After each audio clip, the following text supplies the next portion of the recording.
Good evening. How are you? Are you ready for a fun-filled night and hear some pioneer stories? Me too. I have some helpers coming up. We're just going to let them tell me. Be thinking on the way up. Where do we get stories from? Books. Authors. History. Oh, history. The library. You go to the library and check out books. Absolutely right. Do you like to have stories read to you? Yes, ma'am. Do you like to have stories told to you? Yes, Oh, ma'am. you're in for a real treat. Because our first story is a love story. I'm out of here. Going home. Aubrey, are you with me on the love story? I guess. I guess. All right. Y'all go sit with your family. Yeah. Stories come from everywhere. Didn't they do a great job? They also helped out, pass out programs this evening, and fans, and Olivia helped them too. So we're proud of our kids in Clay County. This evening, we are going to have a love story. In fact, we may have two love stories. Sorry, guys. All right, our first story, I want to tell you how we came about having this at the museum. In 2008, a lady went to an estate sale in Washington. And at the estate sale, she saw a rusty old trunk, and she wanted it really bad. So she bought the trunk and she took it home. When she got home, she opened it up and there were over 200 love letters. Whoa. Absolutely. And she said, wow, what have I found? She began reading the letters. They were in perfect condition. They were all folded neatly in the original envelope. When she opened them up, she began to read a love story from William Worth Carroll. He had come to Clay County to make a fortune. He lived in Missouri. He came west and he thought, I'm going to get rich. What a beautiful place to be. There's Indians, there's cowboys, there's rattlesnakes, there's all kinds of things in Clay County. But he came, but he left his love of his life, Anna Douglas, behind in Missouri. But he never forgot her. So he wrote for 3 years. Guys, would you do that? 3 years. He would write Anna a letter and say, my dearest Anna, you will not believe how wonderful Clay County is. You need to come here and see how wonderful it is. But Anna was in Missouri, and Anna wouldn't come. I wonder if that's how the story ends. I wonder if she ever came west. I wonder if they ever got married. I'd like to introduce you to William Worth Carroll and Anna Douglas. Yeah. From Denton, March 19th, 1876. My dear Anna, Texas is certainly a very beautiful country. Of course, I can't judge yet as to its productiveness. Goodbye, darling. Yours most truly, W.W. Carroll. From Henrietta, June 4th, 1876. I think I will be likely to stay here for some time, perhaps make it my permanent home. I can keep my present position as long as I choose, and I think it will be a productive one. I think I can arrange matters perhaps by this fall, 1 year hence, to make my trip back to Missouri, and it is useless to tell you what my business will be. Would such arrangements suit your conveniences? Please answer. From Henrietta, March 17th, 1877. There was a man killed in Cambridge yesterday. No real damage done, as the man was a gambler and a whiskey drinker. Such characters are of no benefit to any country, and the sooner we can get rid of them, the better, even if it becomes necessary to shoot them. From Denton, July 28th, 1877. In Texas I am, and let come what may, in Texas I intend to make my home. Those who think otherwise may put this in their pipe and smoke it. From Henrietta, October the 9th, 1877. I have about a half a notion to start a menagerie. I believe I can get enough animals in Texas to start a first-class one. Some of the most important animals I see in my daily travels are buffalo, deer, antelope, panther, cougar, wolf, coyote, prairie dog, long-eared rabbit, rattlesnakes, besides different species of birds. Rattlesnakes are plentiful. I killed 3 last week. They were large and vicious fellows. The cowboys seldom passed one by without killing it. From Henrietta, November the 4th, 1877. My darling Anna, you seem to have a notion of coming to Texas. Think you can live anywhere I can, do you? God bless your brave heart. I knew you had pluck, but never dreamed that you would consent to come to a frontier country to live. I fear you do not comprehend the magnitude of your agreement, or rather, you do not know how much you assume in agreeing to live in a frontier country. Now suppose I should build me a nice cozy cottage at one of our ranches and bring you here. Just think of it. There you would be 40 miles from a post office. No neighbors in 10 miles. Don't you think times would grow monotonous? They certainly would, and I never could ask you to make that sacrifice or endure such a privation. From Henrietta, March 1st, 1878. Anna, I think where we should live should be governed entirely by my business. If I can subserve my own interests best by living on a ranch, I say live there. From Henrietta, July 14th, 1878. Henrietta and Cambridge are fighting as usual. Cambridge has been trying to take the county seat from Henrietta, but has signally failed so far, and I think she has but little encouragement to prosecute the matter further. Henrietta is growing rapidly, while Cambridge is on a standstill. From Henrietta, April the 22nd, 1879. I went out last Saturday, as I usually do, once each month to the ranch to post up accounts. Mrs. Burke Burnett and Miss Lizzie Burnett, Mr. Burke Burnett's sister, are staying out to the ranch now. They've been there a month. We had a real good time. I shot a rattlesnake, a very large one. Mrs. Burnett is a real nice lady, is a woman of good hard sense. She thinks I am the best boy in the country. Of course, you don't tell me so, but I can hear her telling it to others. Miss Lizzie Burnett is an interesting young lady, is an endless talker. She came very near talking me to death Sunday. She said she was going to write you and tell you what kind of place this was, and that you shouldn't have me unless I promised to live somewhere else. About halfway between here and the ranch is a little town springing up called Wichita Falls. They have a post office and one store. From Henrietta, June 20th, 1879, on Saturday night, a runner came from the ranch bringing the news that Mr. Burnett had killed a man on the ranch and wished the sheriff of Clay County to come up as he was ready to give himself up and let the law take its course. So early Sunday morning, Mr. Campbell, the deputy sheriff, and myself started for the ranch full tilt and reached there by 2 o'clock. On arriving at the ranch, we found the situation exciting, to say the least. Mr. Burnett had taken some cattle away from a noted desperado by the name of King. The cattle had been stolen from Mr. Burnett during the past winter, and in retaking them, this trouble occurred. Mr. Burnett acted purely in self-defense, as King has his revolver drawn and was taking aim at Mr. Burnett, who was flapping around like a chicken with its head off, and by so doing evaded the desperado, who was very deliberate about his movements, wishing to make his work sure. In a holy instant, Mr. Burnett drew his revolver and fired, killing him instantly. Woo! He fell dead in his tracks with his 6-shooter fully cocked laying beside him. In this condition, he rested until Mr. Campbell and I arrived, when he was wrapped in his blankets and buried. This desperado was at the head of a gang of cow thieves who have been operating in the Indian Territory for the past 2 or 3 years, stealing principally from Texas stockmen. In a few hours after the runner arrived bringing the news, it spread over the whole of northwestern Texas as fast as the telegraph wires could take it. The news was received with gladness, and many congratulations were received by Mr. Burnett at the narrow escape he made and the amount of good he accomplished in that short period of time. Mr. Burnett came to town, gave himself up, and as luck would have it, the grand jury met the next day, found an indictment, his trial came on, and he was speedily acquitted. From Henrietta, September the 14th, 1879.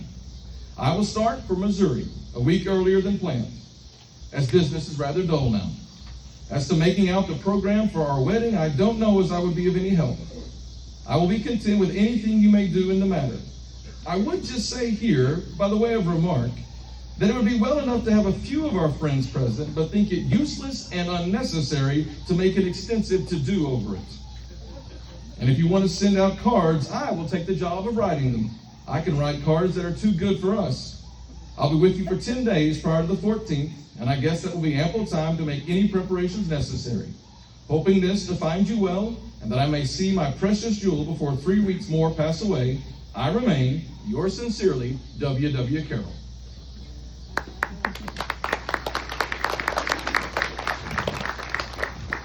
Hello, everyone. My name is Anna Douglas, and this is my story.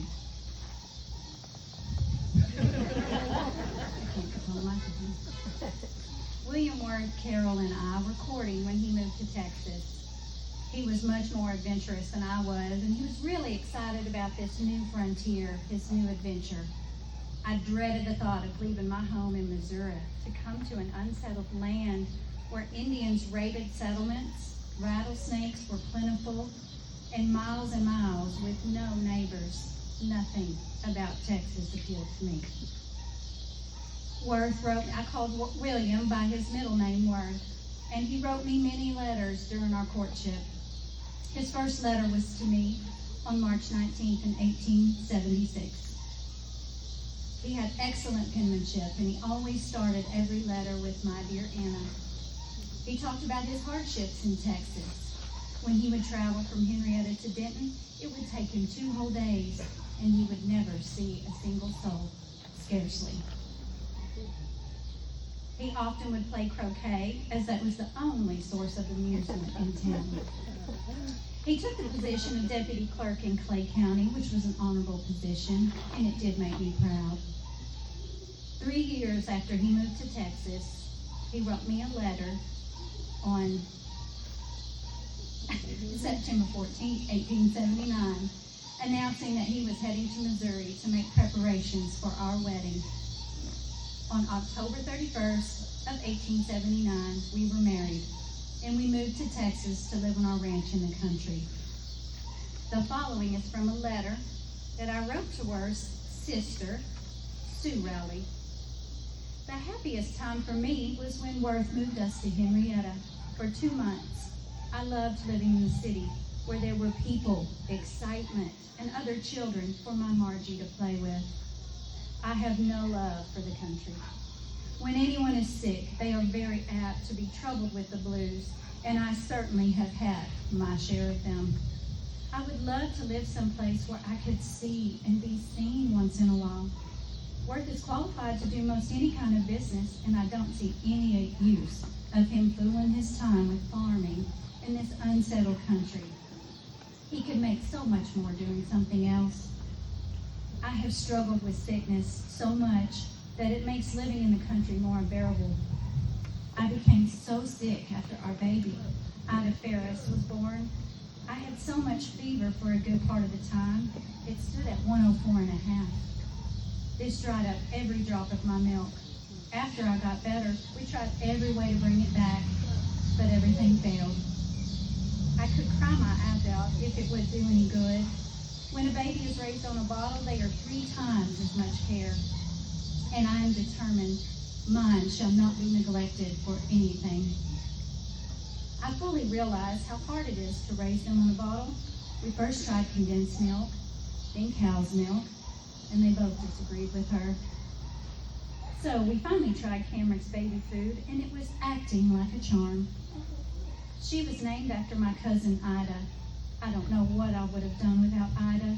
She came all the way to Texas when she heard about me being so sick. Her visit did more good to me than any medicine. Well, I'm happy to say that in 1898, our 5th child was born in Washington State. I was around people, and our children had children to play with, and we found a good school. That sort of living suited me much better. I know it was difficult for Worth to leave his beloved Texas behind, and I think it was always in his heart. Thank you all so much for listening to our story and the part we played in establishing this new frontier. Thank you.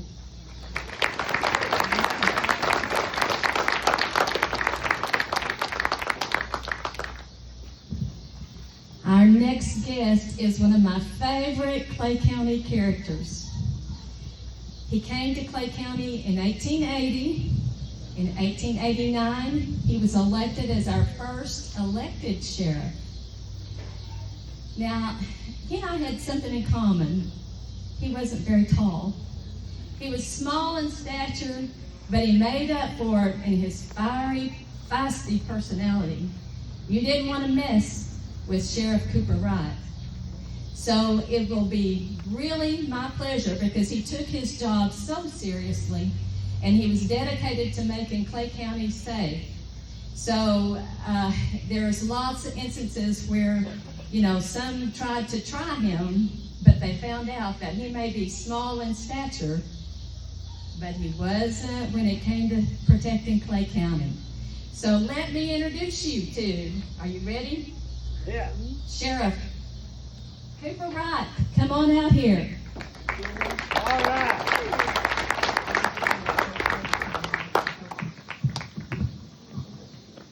These are unusual to me. I've got to say, the last time I was standing on this yard with this many people in front of me, I had a Winchester 44 pointed at all of them. I'll get to that in a minute. I was raised in Virginia, and me and a man named Dinwiddie come to this country after we just flat give up there. I was raised as a kid during the War of Northern Aggression, and when we finally got the war over, it wasn't any better. It just got worse. I messed around there till I was 29 years old, and I decided, well, I was just going to come west and see if we couldn't get away from all them Yankees. And we come down here to Buffalo Springs. Pretty good country, didn't know much about it. We decided to farm. Me and Dinwiddie throwed in with a man named Brigham Young. Now, y'all are thinking about that old boy Wester here that's got 50 wives. This old boy just had one wife, kind of a plump woman, but she's pleasant. We put in a pretty good crop and was doing pretty good. And me and Dinwiddie was making a hand, and had a little trouble with some boys named Lamb. They come in and decided they were going to cut our fences and run their cows in on us, and they wasn't nothing but us to do to fight. So we took in after them, we fought, and Brigham Young, he took a bullet and died. Me and Dinwiddie took up the fight, and we wounded 5 of them Lamb boys before they decided it wasn't a good idea to mess with our fences. Well, we got in trouble there, and we decided maybe the best thing for me to do was to get out of this deal. So I traded my part of the crop to the Young family and got a horse named Traveler and was going to leave this country. Well, some boys talked me into coming to Henrietta and getting a job, said if you run off, they're going to come after you, and then that'll just be worse. So I stayed. I come to Henrietta, got a little job in the mercantile, and before long, I got a job as a city marshal. Stayed here long enough to qualify to run for sheriff, and I ran for sheriff, and I was the first elected sheriff. There was a couple of boys ahead of me that was appointed, but I was the first elected sheriff. I'd been in office for a while. In fact, I was in office when we built this building, and my wife and kids lived in here first. All my kids were born right in that building right there. But story I was going to tell you about the Winchester, I was working over at the courthouse, brand new building, and I had a little office over there, and as the sheriff, you also had to be the man that took care of the taxes. So I was over at the tax office, and back and forth as our job, and I heard about a pretty bad situation out on the Jacksboro Road. I'm not going to get into that because it's not good for mixed company. But the story was, anyway, we had to go get this boy, and it was murder. Al brought him up here and locked him up, and I was over at the tax office. I told them boys, I said, y'all watch out. We're going to have trouble. I know we're going to because it's a bad situation. Well, we did have trouble. And I was over at the tax office, and a couple of fellas that I thought were my friends decided they were going to ear me down and lock the door on me. And they did. The wagon yards were full of people. Henrietta was full of people. All the liveries were full of people. They was everywhere. Nobody was saying anything about a lynching. But I knew it was coming. I knew it was coming. They locked me in that room and stood guard over me, took my keys, come over here, set of bars here. They had an old post oak here, and they run a long pole across it, drug that boy out of there and strung him up. There wasn't nothing I could do. I was over there and they were watching me. Well, there was an old homemade chair there that I decided to, when they went to making the big ruckus, they all run to the window, went to look at it. I smacked that sucker over the back with a chair, broke a leg off of it. I grabbed the leg and whacked a couple of others of them boys, and I always kept Winchesters hid all over town. I had about 8 or 10 of them, just in different stores and places, because, you know, a 6-gun will do something, but when you cock a Winchester, it really makes a man stand up and think about what he's fixing to do. So I'll run across, got a Winchester out of the mercantile store, and I come over here. Wasn't nobody paying attention to what was going on behind. They had that boy strung up, pulling on that rope. Well, I cocked that Winchester, and all of a sudden people went to paying attention. I told them, I said, turn that boy loose. And the truth is, he was such a bad guy, it wouldn't have bothered me to have strung him up myself, but it wasn't a legal way to do it.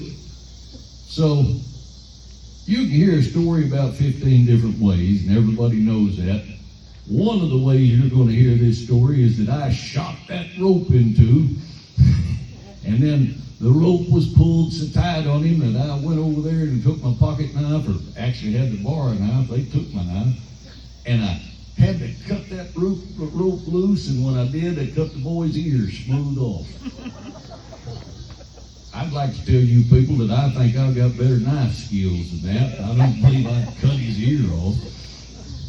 And I didn't shoot that rope in two, I don't believe either. But what I did do is cock that gun, and there's a 20 of them on that rope pulling back, and I just went to nudging each one in the ribs with that gun, and they went to turning loose. Well, they all turned loose and fell down. I had some boys gathered up the boy, and we carried him over there to the doctor's office. He had a little office in the back of the pharmacy, and they got him doctored up, and he went and stood trial, and I did what I was supposed to do. I didn't weigh but 135 pounds with both boots full of water, but I didn't get pushed around by that crowd. And believe it or not, I was elected the only time unopposed at the next election. And I'll tell you folks a story about whenever I almost arrested a captain and a whole bunch of his troops right down there at the depot, but I'll have to do that at another time. Thank you folks for listening.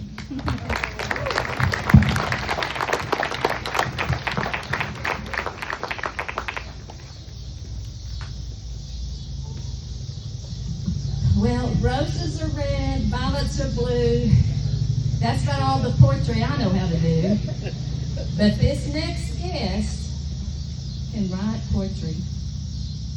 She was known here in Clay County as the Clay County Poet Laureate. Now, whether that's true, whether that's official title or not, maybe she'll tell us the truth tonight. She was born in 1867, and she died in 1959, but she came to Clay County in 1878 from Edinburgh, Indiana, and she married John Harvey Graves in 1892. So, help me welcome Miss Lily Jane Scudder Graves.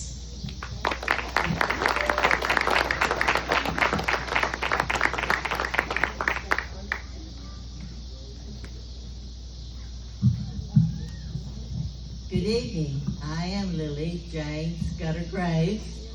I was born March the 4th, 1867 in Edinburgh, Indiana. And my mother, when I was about 11 years old, my mother passed away. My father decided, who was Edie Scudder, to come to, did you hold that up? Yeah.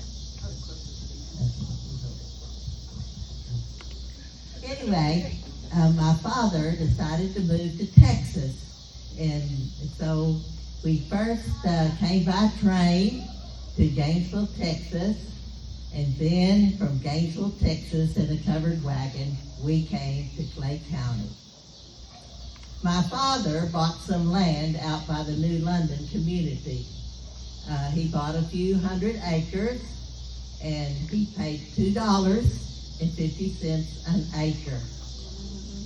So we settled in the New London area. My father was a stone mason by trade, so he built our home out of stone. That house remained there for many, many, many years, even after no one lived in that house. It was finally torn down, and Zach Crump used that stone to build a fireplace and a hearth for his home. That land today is leased by Leonard Phillips, and it pleases me very much that they still call that land the Scudder Place. And as the announcer said a while ago, I did marry John Harvey Graves on May the 25th, of 1892. And out of that marriage, we had 6 children. Our oldest son was Walter Lawrence Graves. Tell you a little bit more about him later. Then we had a daughter, Nancy Graves, who later on married Grover Saxon. That name might ring a bell with some of you. And then our second son was Oscar Lewis Graves. Some of you maybe in this audience remembers Oscar, and perhaps borrowed money from him when he was in the loan business. And probably some of you in this crowd might remember his son, Alan Graves. After Alan, we had 3 daughters, Ada, Lily, and Alice. Alice and her husband, Charles Jolly, were educators, and I think at one time they did teach over at Bellevue. Anyway, we had a good marriage, but unfortunately, and sadly, my husband passed away at a very young age of 51. He died in 1916. But in 1913, he bought a cotton gin from the Clay County Cotton Oil Company and named it the Graves Oil Company. And so, but when he died, my oldest son, Walter, took over the management of the cotton gin. And back then, a lot of farmers in Clay County raised cotton. And so Walter managed the cotton gin. But Oscar, he was a senior in high school at that time, and Oscar had to drop out of school for a while. Of course, you know cotton is just a seasonal thing, but he dropped out of school for a while to help at the cotton gin. But with the help of his teachers, Oscar was able to graduate from Henrietta High School in 1917. After that, Oscar joined the Army Air Corps, was stationed there at Kelly Field in San Antonio. And he frequently wrote me letters because he was always concerned about our finances, since I was a widow, still had very few young daughters still at home. But anyway, when the war was over in 1918, so he didn't serve very long, and when he came home, he took over the management of the cotton gin because Walter wanted to move to Byers and work in the bank in Byers, Texas. He married Elizabeth Lyles, and some of you in this audience might remember his children. His children was James Graves, who at one time owned the insurance company here in Henrietta, and his daughter, he married Dr. Dorothy Henderson, and then they had a daughter, Dorothy Graves Nichols. And so that's my family. Let me tell you a little bit about myself. I loved my home. I loved my yard. I loved my plants. But what I really, really enjoyed was writing poems. And so that's why sometimes I can maybe consider myself the poet laureate of Clay County. Anyway, I wrote poems about nature. I wrote poems about spiritual matters. I wrote poems about history. I wrote poems about the children in my neighborhood. And so I'll share a poem or two with you in a little bit. But I also wanted to tell you that I was a charter member of the Methodist Church. I also was a member of the Alphadelphian Club. Now, if you know anything about the Alphadelphian Club, they were a study club. They were very serious about their studies. They met about twice a month and would study a different topic. And so these were very formal occasions with the women wearing hats and gloves as they would go to these meetings. But I'm going to tell you a story that in my lifetime I would never have told, certainly not in a mixed crowd. But after all, I am dead, so I think maybe I can tell this story. In the late 50s, I don't remember exactly what year, but my daughter-in-law, Fern Wiseman Gray, she was president of the Alphadelphian Club, and it was time for the Pioneer Reunion Parade. So she and the officers were going to ride in Fern's car in the Clay County Pioneer Parade. They went to the grocery store, found a big box, took that big box, cut it up to make two panels, one on each side of the car, to list the officers. They painted those two panels and then stenciled the names of the officers on it. Well, while they sat in the parade line waiting to get into the parade, it came a shower. Unbeknownst to these ladies, the rain washed off the paint, washed off the names of the officers. These dignified, learned ladies, probably the best in town, rode through that entire parade wearing their finest hats, wearing gloves, with the only word on the side of the car was the word Kotex. So, the Alphadelphians hopefully had a sense of humor. Well, back to my poem I want to share with you. Many of my poems are only 4 lines long. So if I can get Mr. Stanford to hold my other books here. I always appreciated the efforts and the achievements of people who came to Clay County, the work they did to make this a wonderful place to live. And so I wrote a poem entitled Pioneers. So let me share that 4-line poem with you. Pioneer. Sometimes when I pass gangs of men at work, grading and paving, highways stretching fair, I feel I should salute and say, thank you, men, remembering the rough trail that once was there. As has been said already this evening many times, Lucille Glasgow was a promoter and a hard worker for the library, for the museum.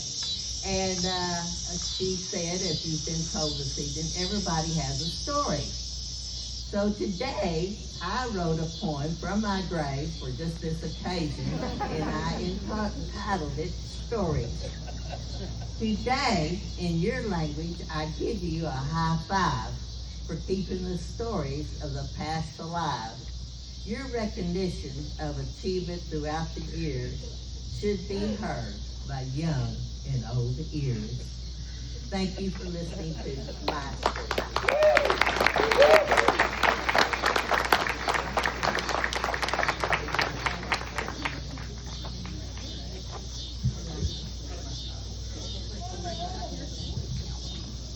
You want to change that stand out? You want to change that stand out? We need a picture. Okay, our next story is going to come from Civil War days. It was 1861. The place was what is now Byers, Texas. There was a camp there. The people were members of the 1st Texas Regiment of Mounted Rifles. And one of those men was Dr. D. Port Smith. He was a surgeon with the Army, Confederate Army. He wrote letters to his wife, Lou, telling about the hardships that he was facing in Clay County and his desire to come home and be united with her as soon as possible. So, we're going to have Dr. Smith come and tell his story. Dr. Smith?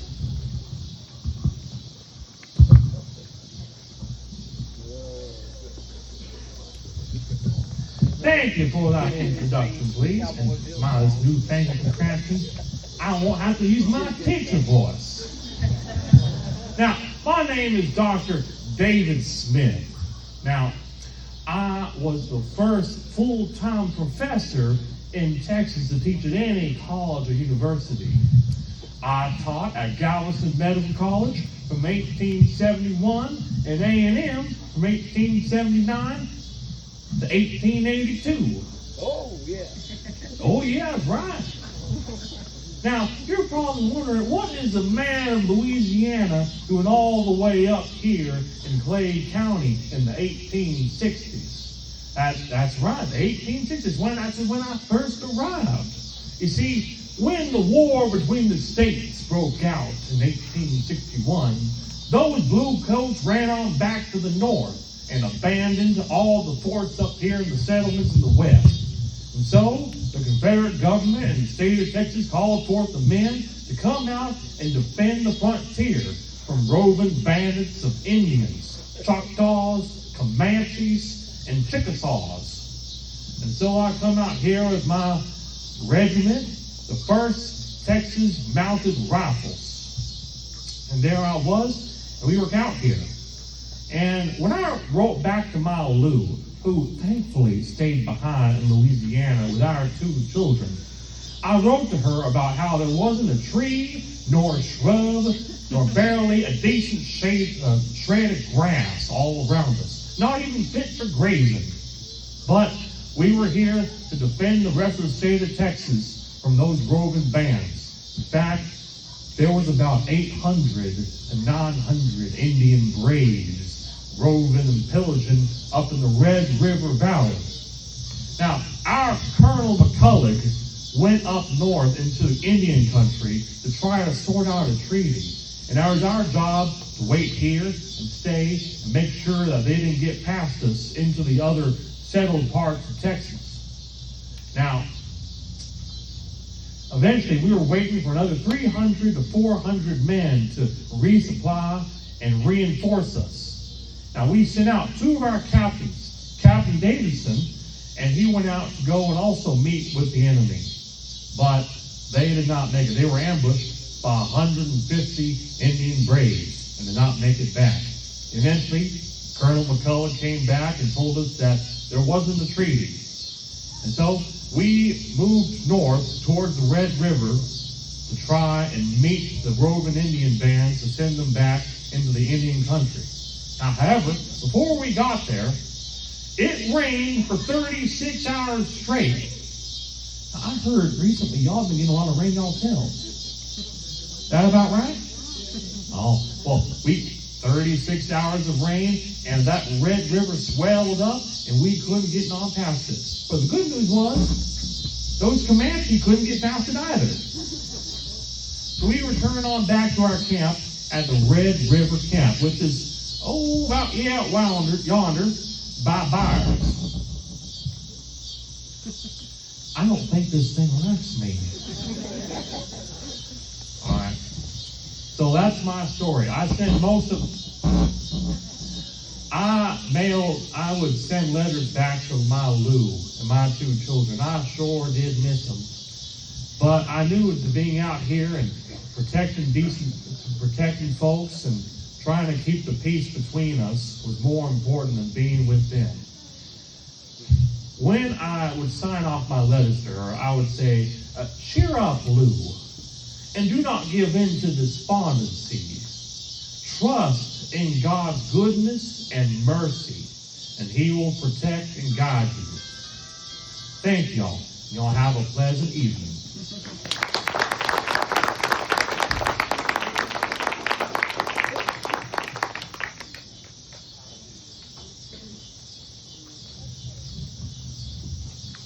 William S. Eichert was born in Somerville, Mississippi in 1847 and came to Texas a short 5 years later.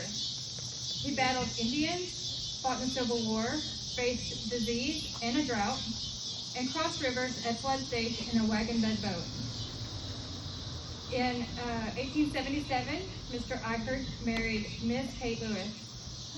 She came to Henrietta by stage soon after their marriage and was very active in church, civic, and social circles. With the passing of the open range, Mr. Eichert began breeding Hereford cattle, which were the first cattle of this breed in Texas in 1876. Mr. Eichert co-founded the Cattle Raisers Association of Texas and assisted in organizing the Texas Hereford Association until his death in 1934. Here to tell you the story of their life is Mr. William Eichert and Miss Kate Lewis Eichert.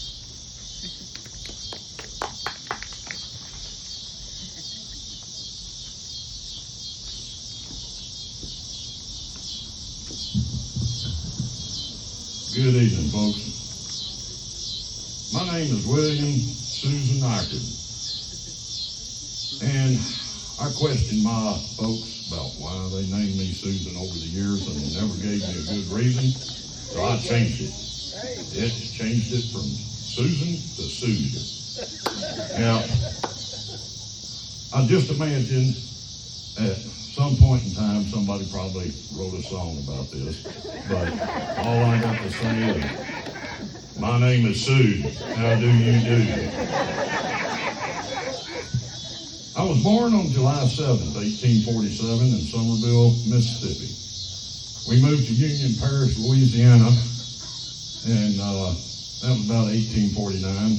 And once again, we moved to Honey Grove down in Lamar County, Texas in the fall of 1852. I was about 5 years old then. Sometime later, we moved again, this time near Weatherford, down in Parker County. There, I was reared, raised, and educated. This was around 1855 when we got there. In my 16th year, I enlisted in the Confederate Army, and I was sent to defend the western frontier of Texas. The Confederate Army at that time wanted to focus all of their attention on guarding the Galveston and the Texas coast. So that left the frontier wide open. And guess who came in? Comanches, Kiowas, a few other roving bands of bandits. So we had to protect the western frontier. That was around 1863. In 1867, when I was about 20 years of age, war was over. Me and my brother got together, Elijah, and we started rounding up stray cattle from down around Weatherford, and we returned the cattle to their owners for $1 a head, payable in money or cattle. We take either one. With the herd form from payments in cattle, all four of me and my brothers, we would make from 1 to 3 trail drives a year up the Chisholm Trail up to Kansas City, Missouri. We continued these drives until about 1874, at which time the Missouri, Kansas, and Texas Railroad had been completed at Denison. You know that railroad today, or years later, as the Katy Railroad. In 1871, me and Elijah, we secured range rights. We moved to what would later become Clay County. We located about 8 miles east of where Wichita Falls is now. And at that time, Wichita Falls didn't exist. Me and Elijah, we helped organize Clay County, and we helped lay out the town of Henrietta. I even named the street after our family, right here. So, 1875, Elijah and I bought 20,000 acres up near Charlie, and we prospered there until the Great Drought of 1881. So we drove our herds up to Greer County, up in Indian Territory. kind of northwest of where Alphas is now. We secured range rights to a large area, and then the next year, I sold out my part to the Harold brothers. And in 1883, I purchased a tract of 11,000 acres. I paid about $1.50 to $2 an acre for that. It was near Wichita Falls, and then I bought another 75,000 acres in Clay and Archer counties. Paid anywhere from 50 cents to $2 an acre for that 75,000. And then in 1884, I sold my half interest to Elijah, and he had liquidated his rear county holdings then, and we brought in our two other brothers, and we were among the first ranchers to put fencing up. But we didn't have to worry about no fence cutting wars, because we left large gaps and gates all along our property, and we were never troubled. The Indians left us alone too. We employed several Indian cowboys, and I paid Quanah Parker a fee each month, which equaled about $125 a year. We also gave him as much beef as he needed to feed his tribe. The drought persisted well into the mid-1880s, and the winters of 1885 to 1887 caused additional devastation to our herds. The ranch went bankrupt, and us four brothers divided our holdings, and we continued each to ranch individually. I focused my efforts on purebreds, especially Hereford cattle, that I first saw at the Philadelphia Exposition up in 1876. I bought 10 head of yearling bulls in Beecher, Illinois, and then shipped them by rail to Denison. These were the first Herefords ever stepped foot in Texas. By the time my hands got them to the ranch here in Henrietta, 3 of them were dead. They had no immunity to the dreaded Texas fever. Soon, I lost 5 more. That leaves me only 2 of the original herd. I continued buying more, and my biggest loss was a cow I bought for $1,125. She was from the Royal Herd of England and bore the brand of Queen Victoria, but she herself too died from the Texas fever. Once we figured out the Texas fever was caused by a tick, we started dipping the animals in baths of water and creosote. We turned the corner, and the number of Herefords in Texas began to grow. To promote the breed, me and Elijah started the Texas Hereford Breeders Association, and I served as the first president. We also founded the Southwestern Exposition and Fat Stock Show in Fort Worth in 1896. I used to show my Herefords at the State Fair in Dallas, usually winning prizes with them. And a lot of Hereford breeders today, they can trace some of their herds back to mine. Now to back up just a little bit, back in September 18th, 1877, I married what I was told was the prettiest young lady in Parker County, and I must say, I agreed. So please give her a warm welcome to my bride, Mrs. Kate Lewis Eichert.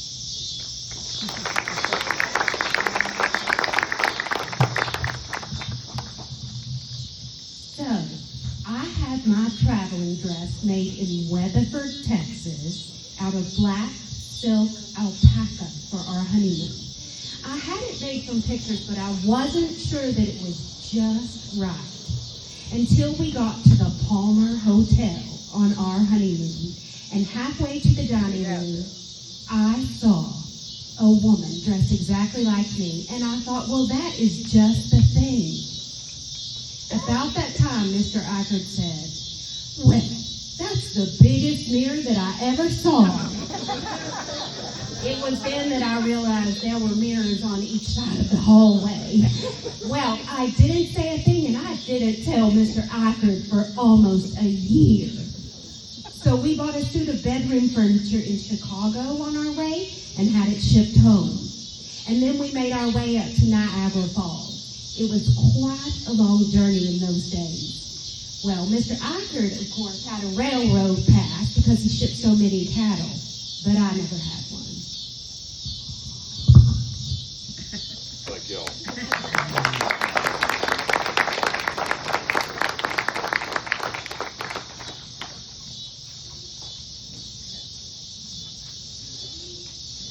Well, we're down to our last story. We're going to bring back Sheriff Cooper Wright. How many of you heard the story about the feud between Cambridge and Henrietta to bring the county seat? Well, you know, fights between towns and communities to decide which one was going to be the county seat is not an infrequent episode in the history of the county. But I'm not sure that you can find a more colorful or unique story than the one about how the county seat came to Henrietta. So let's call back Sheriff Cooper Wright to tell the story.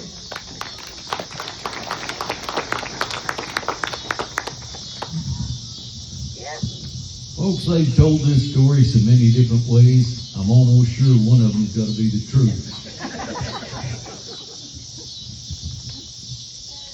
You all know we made a stab at making this a county a time or two before we made it stick. In 1873, we made it stick. They came back to Henrietta, and there's some folks named Slack and Judy that had a place just about a half a mile or so back to the city here. And so they were kind of big in Henrietta, and about 3 miles east of here was Cambridge.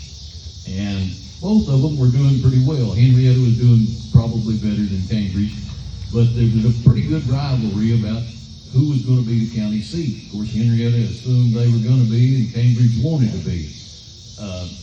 Some people said they used to call it New Cambridge, but I never heard anybody call it New Cambridge.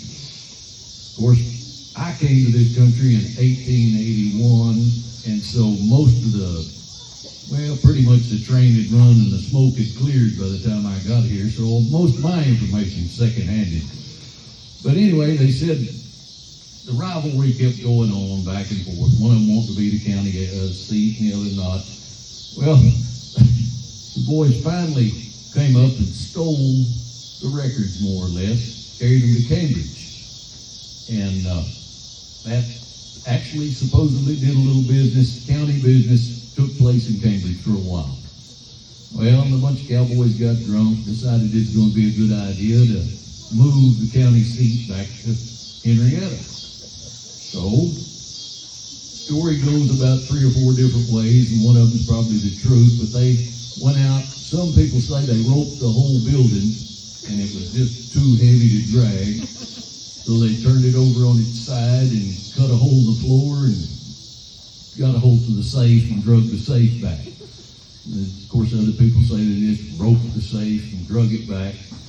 And I think really all the county records put together probably wouldn't amount to a good-sized Dallas Sunday paper back in those days. So I don't suspect it was a big job to rope and drag all the records back.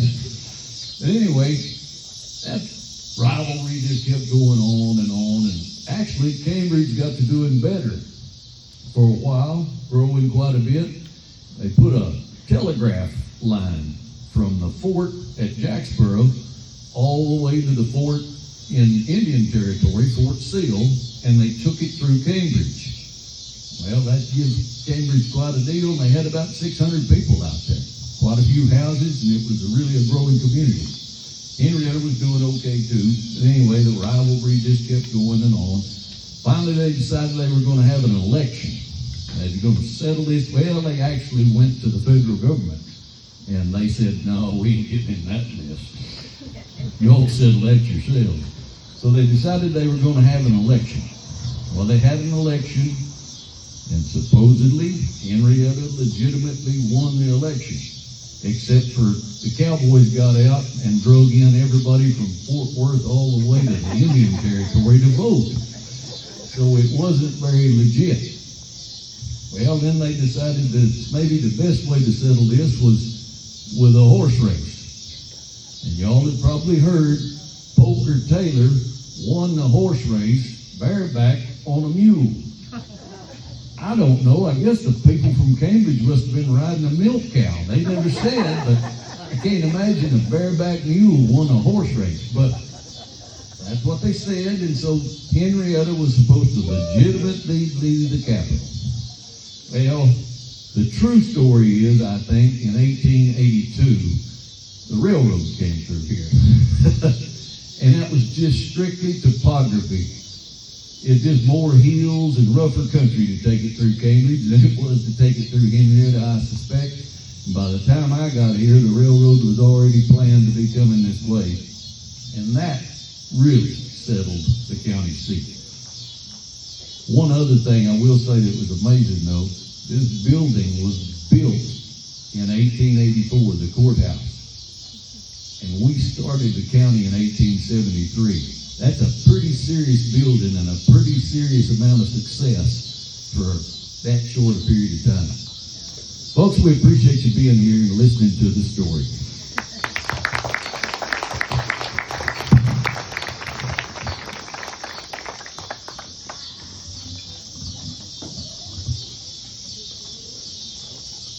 Did you enjoy all the stories this evening? Wow, I have learned so much history since I began working here. This evening we do dedicate this night to our mentor and friend, Mrs. Lucille Glasgow. She was probably the longest volunteer here at the museum. When she asked us to come and volunteer, my first thought was, I wasn't born in Clay County. I don't know Clay County history, but she assured me by reading, by listening to stories, I would learn. And she was right. I didn't finish the story at the beginning about the lady from Washington that found the letters. I want to tell you how those letters came to us. When she read those letters, like I said, she knew they belonged back in Clay County because the Carroll letters were special. It's my favorite thing at the museum. She traveled all the way to Washington, and she looked for a Mrs. Lucille Glasgow. She had been told that she was the keeper of all the records here at the museum, that she knew Clay County history, and that she valued it, that she would respect the letters, she would restore the letters, and she would share the story. Miss Lucille Glasgow will never be able to be replaced. This night is dedicated to her and her memory, and we're doing our best to maintain this museum and share these stories.